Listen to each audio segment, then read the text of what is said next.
terms of challenges that farmers face, there are many. Some of the big challenges that we're all facing, especially in California right now, are climate change, which we see that play out in terms of like in 2023, we had excessive heat, and we also had, after many years of drought, we had some pretty intense rains. And so to be living through this climate change becoming more extreme is a big challenge, and figuring out how do we adapt and how do we change and where do we need to adapt and change and what's changeable and what's not changeable. Um, that's huge right now. I think another big challenge is labor, and the cost of labor is going up, which is great, but also we're not seeing the cost of um, we're not seeing the price that we're able to sell things for going up as well to match that. So there's this discrepancy between what we are able to like the money coming back from the farm, it's getting harder and harder to make that work. I think inflation has been really tough. I mean, that's the second piece of that.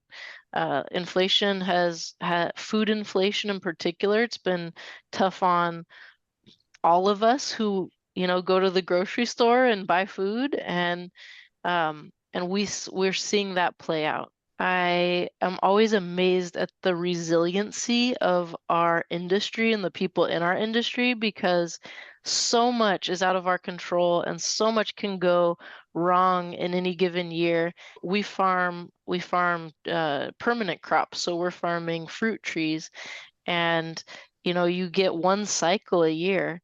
And so it's amazing to me the resiliency. Things can go bad one year, and the next year there's this optimism that so many farmers have, and it's really like you need that to be able to keep going each year. My grandfather's 94, and we still talk work. We still get to chat about work, and I think like talking to him and even my dad, it's grounding because they've seen so many cycles.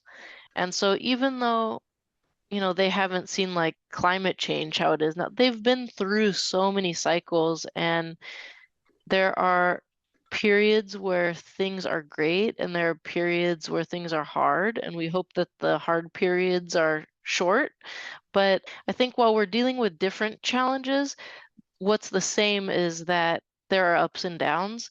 And so really leaning on people who have been doing this much longer than me for that grounding is healthy, and like helps me have that perspective.